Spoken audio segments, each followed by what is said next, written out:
Hello दोस्तों, speed up में आप लोग का स्वागत है। आशा है आप लोग अच्छे होंगे। एयरफोर्स के लिए नया टेस्ट सीरीज लाया गया है जिसमें आप लोग बहुत कुछ सीख सकते हैं। इसलिए जो बच्चे एयरफोर्स एयरमैन के लिए जो लोग तैयारी कर रहे हैं वो लोग इस वीडियो को ज़रूर देखें और आशा है आप लोग ज़रूर लाभ उठाएंगे। हम लोग प्रैक्टिस सेट बनाना स्टार्ट करते हैं। प्रैक्टिस सेट का एनालिसिस करेंगे यहाँ पे, और इसमें आप लोगों को सिर्फ इंग्लिश मैथ एंड रीजनिंग साथ साथ में जो इसमें जीके जीएस दिया गया है उसका भी एनालिसिस करा देंगे। लेकिन ध्यान देना है कि इसके जिसमें जो जीके जीएस है वो पिछले साल के लिए था, इसीलिए इसमें ज़्यादा ध्यान नहीं देंगे। ध्यान देना है मेनली रूप से इंग्लिश पे, मैथ्स पे और रीजनिंग पे, क्योंकि उसका पैटर्न वैसे ही रहने वाला है। ठीक है।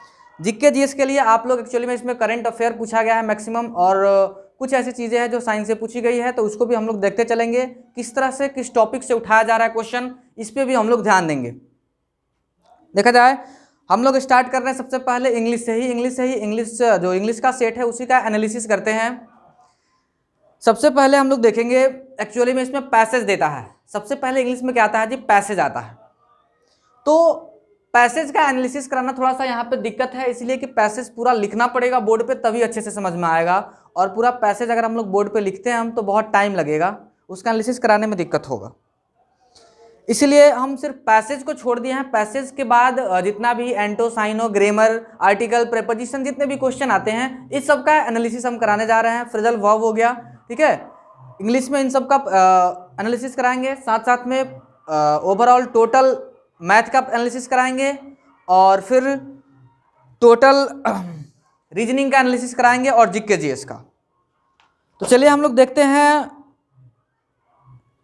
सेट फर्स्ट में जो इंग्लिश का हमारा पहला क्वेश्चन है। देखा जाए सेट फर्स्ट में एक्चुअली में 5 से है 4 तक आपसे सेट से पूछा जाएगा। ठीक है, 1 2 3 4 ऐसे क्वेश्चन होंगे जो पैसेज से होगा। ठीक है, 1 2 3 4 पैसेज से होगा, बाकी सभी आपका ग्रामर वोकैब से होगा। ठीक है, तो यही हम लोग सिर्फ ग्रामर और वोकैब पे काम करने वाले हैं। देखा जाए क्वेश्चन कह रहा है मेनी अ मैन। क्वेश्चन कह रहा है मेनी अ मैन। आइए हम लोग देखते हैं पहला क्वेश्चन है, यानी 5 नंबर क्वेश्चन एक्चुअली में सेट का। 4 तक तो रहेगा पैसेज से। कह रहा है 5 number, many a man have come to India from Bangladesh to live here permanently, and D number option है नो एरर। ध्यान देना यहाँ पे, ये पहला जो स्टार्टिंग में 3 क्वेश्चन पूछा गया है 5 6 और 7, 5 6 7, ये इसमें एरर ढूंढना है। ठीक है, ये एरर से क्वेश्चन है, कहाँ पे इसमें एरर है ये हम लोग को ढूंढना है। आप लोग के पास समय है 20 सेकंड, और 20 सेकंड में तीनों क्वेश्चन कर देना है। बहुत ही आसान है, बहुत आसान क्वेश्चन पूछा गया है। ध्यान देंगे। यहाँ से कह रहा है मेनी अ मैन। हम लोग जानते हैं जैसे ही मेनी आ गया, मेनी अ मैन एक्चुअली में टेकन एज अ सिंगुलर क्या होता है जी? Many a man taken as a singular. Therefore singular के साथ सिंगुलर हेल्पिंग वर्ब, यहाँ पे हैव नहीं क्या हो जाएगा जी? हैज। यहाँ पे हैव नहीं क्या हो जाएगा जी? हैज। ठीक है, इस बात क्या रखना है। मेनी अ मैन क्या लेते हैं जी? सिंगुलर लेते हैं। देयरफॉर हैव के जगह पे क्या हो जाएगा जी? Has come to India from Bangladesh to live here permanently, no error. ठीक है, इस बात का रखना है। यानी एरर किसमें है जी? सेक्शन बी में यहाँ पे एरर है। नेक्स्ट ध्यान देंगे यहाँ से, नेक्स्ट क्वेश्चन कह रहा है one of the boys who always give the correct answer. अब यहाँ पे ध्यान देना है, वन ऑफ द बॉयज, यहाँ पे क्लियरली दिख रहा है कि वन ऑफ द बॉयज। ठीक है, वन आ गया, one is taken as a singular. क्या होता है जी ये?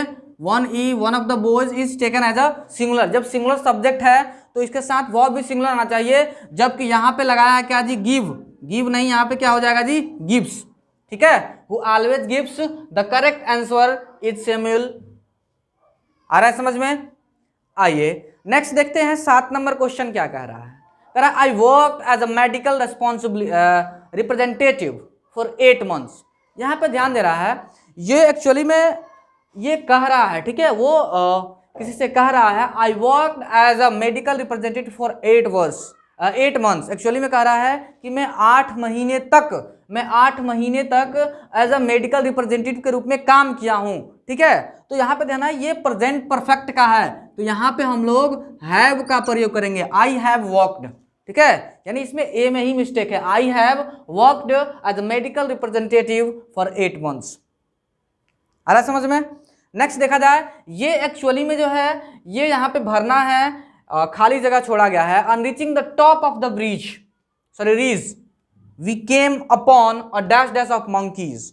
अब यहां से एक्चुअली में ध्यान देना है, डैश डैश ऑफ मंकीज, हम कहां पे पहुंच गए जी, हम कहां पे आ गए, डैश डैश ऑफ मंकीज। यहां पे ध्यान देना, मंकीज के झुंड के पास, एक मंकीज का झुंड, और मंकीज का जो झुंड होता है दैट इज कॉल्ड ट्रूप, उसको हम क्या कहते हैं जी, ट्रूप, ठीक है। मंकीज के झुंड को ट्रूप कहते हैं। ध्यान देना है यहां पे पैक है, ठीक है। पैक को क्या कहते हैं हम लोग लिखते जाएंगे, a set of things. Pack का मतलब होता है अ सेट ऑफ थिंग्स, सभी ऑप्शन को जानेंगे, ठीक है।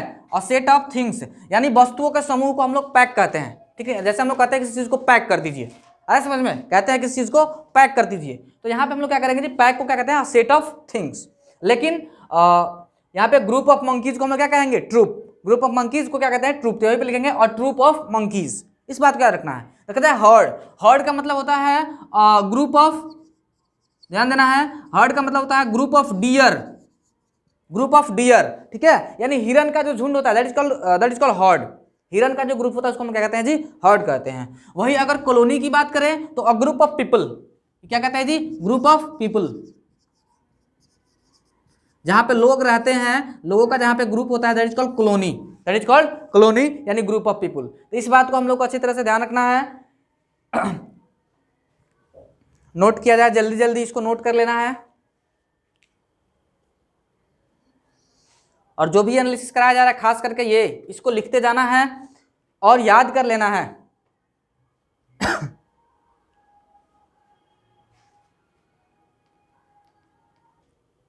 आइए देखते हैं आगे, नेक्स्ट क्वेश्चन कह रहा है, 9 नंबर क्वेश्चन कह रहा है, Jason and James took their bike with, ध्यान देना है, Jason and James took their bike with, they लगाएंगे, देम लगाएंगे, देयर लगाएंगे या फिर अस लगाएंगे। ए नंबर ऑप्शन है दे, बी नंबर है देम, सी नंबर है देयर एंड डी नंबर है अस। ध्यान देना है जेसन और जेम्स के लिए, जेसन और जेम्स के लिए प्रोनाउन क्या आता है, जेसन और जेम्स के लिए प्रोनाउन क्या आएगा जी, देम आएगा, ठीक है। क्या आएगा जी, दो ठो नाम है, दो ठो नाम के लिए दे, देयर, देम आता है। दो या दो से अधिक नाम के लिए क्या आएगा जी, दे, देयर एंड देम आता है। तो क्या हो जाएगा यहाँ से, Jason and James took their bike with them, ठीक है।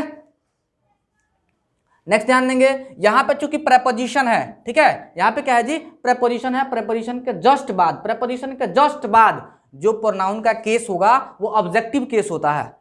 इन दोनों में से कोई हो सकता, इन तीनों में से कोई हो सकता था, दे, देयर, देम, लेकिन प्रोनाउन के जस्ट बाद, प्रोनाउन के इस बात को याद रखना है कि प्रोनाउन के सॉरी प्रेपोजिशन के जस्ट बाद, ठीक है, दिस इज द प्रेपोजिशन, और प्रेपोजिशन के जस्ट बाद हमेशा ऑब्जेक्टिव केस आता है, और ऑब्जेक्टिव केस कौन सा है जी, देम, ठीक है।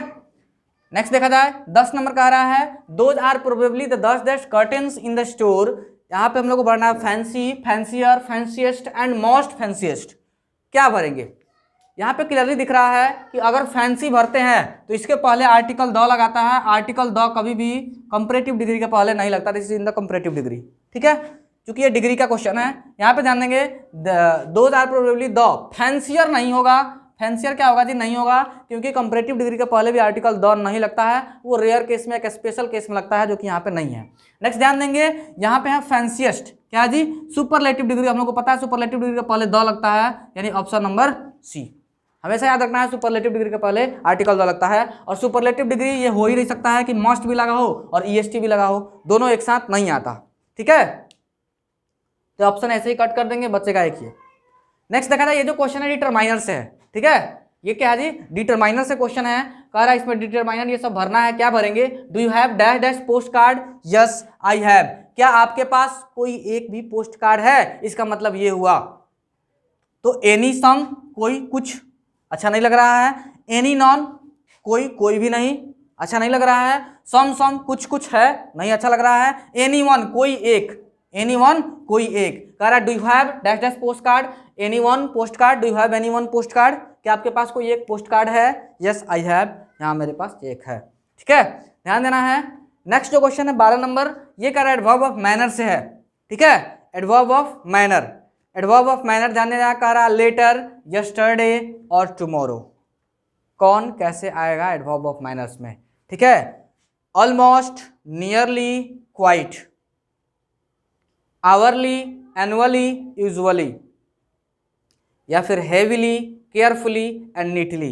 यहाँ पे ध्यान देंगे एक्चुअली में इसका ऑप्शन नंबर डी होगा, हेविली, केयरफुली और नीटली।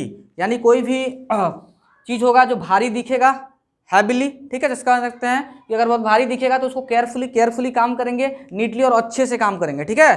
दैट्स इज, तो ये हम लोग कहते हैं एडवर्ब ऑफ मैनर। जिस तरह को अच्छे से सजाना है, जो अच्छे से सजा रहता है उसी को हम लोग यहाँ पे एडवर्ब ऑफ मैनर के रूप में लेते हैं। नेक्स्ट ध्यान है, what prefix would you add to the finished to show that there is still some work to be done. कह रहा है कि यहाँ पे फिनिश्ड में हम लोग कौन सा प्रीफिक्स जोड़ें। प्रीफिक्स मतलब जो पहले वर्ड के जो पहले जुड़ता है दैट इज कॉल्ड प्रीफिक्स। तो इसमें क्या प्रीफिक्स जोड़े कि इसका अर्थ ये निकले कि अभी भी कुछ काम बाकी है, अभी भी कुछ काम बाकी है। फिनिश्ड का मतलब वर्क फिनिश्ड हो गया, कंप्लीट हो गया। लेकिन ये कह रहा है कि इसमें क्या जोड़ दे कि उससे लगे कि अभी भी काम बाकी है, तो क्या जोड़ देंगे जी, ऑन। क्या जोड़ देंगे, अनफिनिश्ड, अभी बाकी है। अनफिनिश्ड मतलब अभी पूरा नहीं हुआ है। आ रहा है समझ में। यह है 13 नंबर क्वेश्चन, जल्दी जल्दी नोट किया जाए। इसके बाद से हम लोग देखेंगे और क्वेश्चन बताइए। इसमें एक्चुअली में इंग्लिश से 20 क्वेश्चन आते हैं अभी और 7 क्वेश्चन है।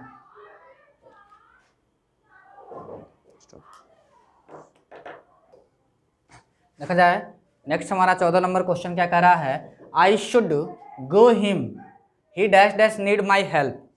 I should go him, I should go to him, he dash dash need my help. Actually में क्या कह रहा है कि ही डैश डैश नीड, ये मॉडल एक्सिलरी वर्ब से है 2 ठो क्वेश्चन, ठीक है। यहाँ पे 2 जो क्वेश्चन है, एक ये 14 और 15 मॉडल एक्सिलरी वर्ब से है, ठीक है। तो मॉडल को भी पढ़ लेना है।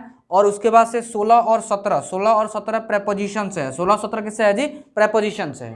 तो यहाँ पे ध्यान देंगे, I should go to him, he might need my help. क्योंकि यहाँ पे हम कंफर्म नहीं कर सकते हैं कि उसको मेरी ज़रूरत ही है। तो यहाँ पे हम लोग क्या करेंगे, जब कंफर्म नहीं है तो दैट इज कॉल्ड माइट, ठीक है, मेरी ज़रूरत हो सकती है उसकी, ठीक है। तो यहाँ पे क्या लगाएंगे जी, might. I should go him, he might need my help. Next ध्यान देंगे, it's raining outside, it's raining outside, you dash dash go anywhere. कह रहा है बारिश हो रही है बाहर, तो आपको जाने की ज़रूरत नहीं है, बाहर जाने की ज़रूरत नहीं है। मतलब कहीं भी, एनीवेयर मतलब कहीं भी जाने की ज़रूरत नहीं है। जाहिर सी बात है कोई यही बोलेगा। तो यहाँ पे क्या है, it's raining outside, you need not go anywhere. Ought किस में लगाते हैं, अगर हमारा कहीं पे मैनर दिखाया जाए, मोरल मैनर दिखाया जाए, दैट इज कॉल्ड, वहाँ पे ऑट लगाएंगे, ठीक है। विल नॉट कन्फर्म को करता है, विल नॉट गो एनीवेयर, आप कहीं नहीं जाएंगे, नहीं कहीं नहीं जाने की आवश्यकता नहीं है, ठीक है, नहीं कि कहीं नहीं जाएंगे। आ रहा है समझ में। तो क्या होगा जी, नीड नॉट, कहीं जाने की आवश्यकता नहीं है। ध्यान देंगे, don't loiter the street, don't loiter the street, यहाँ पे क्या होगा देखा जाए। एक्चुअली में लॉइटर मतलब क्या होता है, ठीक है। लॉइटर मतलब हम लोग को समझना होगा कि लॉइटर मतलब क्या होता है। लॉइटर का मतलब होता है टू वॉक अराउंड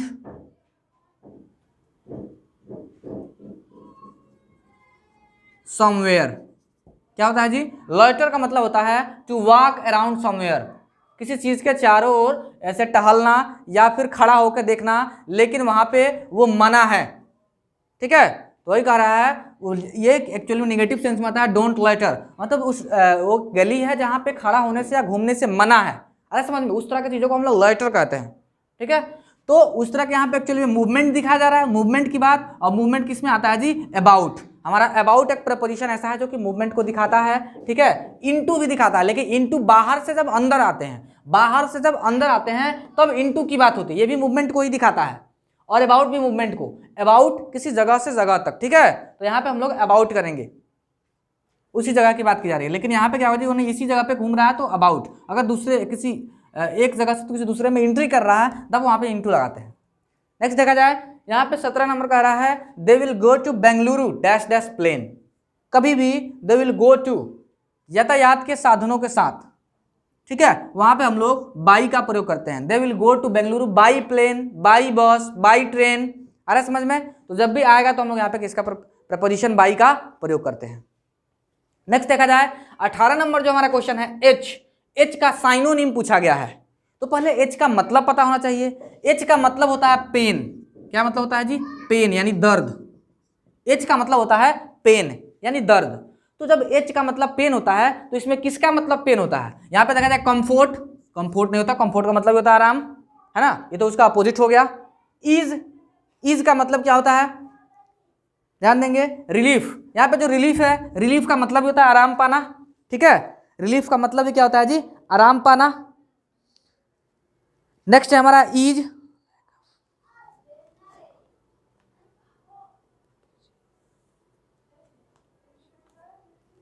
ईज का मतलब होता है लैक ऑफ डेफिशिएंसी।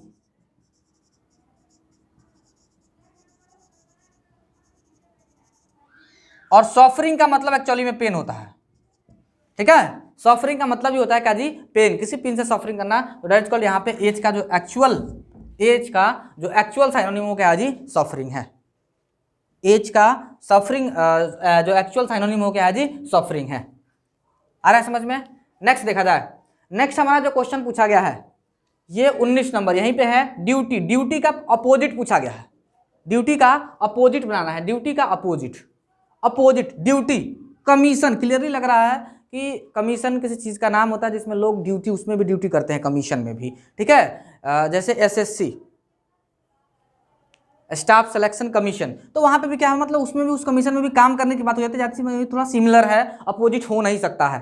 ठीक है, अपोजिट हो नहीं सकता है। हालांकि इस कमीशन का मतलब होता है high remarks, high rankers position. ठीक है, कमीशन क्या है जी? एक तरह का हाई रैंकर्स पोजीशन है इन आर्मी।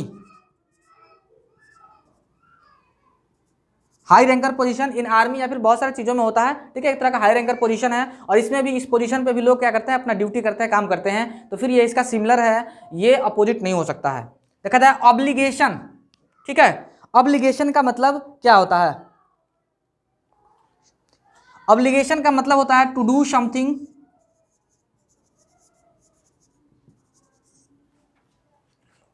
To do something